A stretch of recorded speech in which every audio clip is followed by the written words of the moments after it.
হাই everyone, আসসালামু আলাইকুম। এইটো যোৱাকালিৰ ভিডিঅ'। এইটো কচু শাক বনাইছিলোঁ কালি। আপোনাক দেখাইছোঁ কি দিলোঁ। কেঁচা জলকীয়া 10টামান দিছোঁ, ভোট জলকীয়া 3টা, শুকান জলকীয়া 2টা, নিমখ হালধি, বিলাহী আৰু দিম বাৰু। এই বিলাহী কাটি ল'লোঁ। এই তেল, এইফালে ভাত বনাইছোঁ পানী কৰা, এইফালে কচু শাক তুলি দিলোঁ। এই মানুহজনে শুকান মাছ লৈ আহিছিলে, বাহিৰৰ বজাৰ গৈছিলে। সেই দেখিছেনে, এইবোৰ মিছা মাছ, এইবোৰ শিদল মাছ, এই দেখিছেনে, এইবোৰ বামলা মাছ। এইবোৰ দেখাম আপোনাক খুলি মেলি। এয়া মিছা মাছ, এইবোৰ ভাগ আনিছে।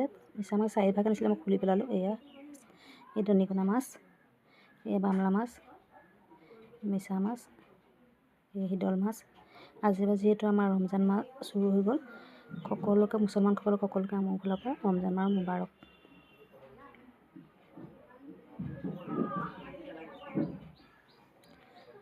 আজি পকাই আপুনি এওঁলোকে ভিডিঅ'টো ইফতাৰীৰহে পাব, দিনততো আমাৰ বনোৱা নাযায় একো।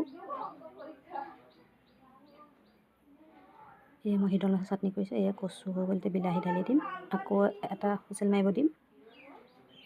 এবাৰ আলু চাটনি কৰিম।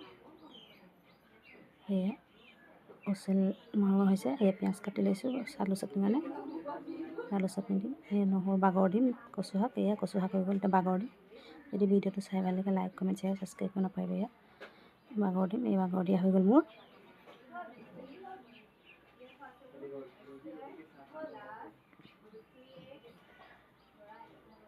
শিদল মাছৰ চাটনি,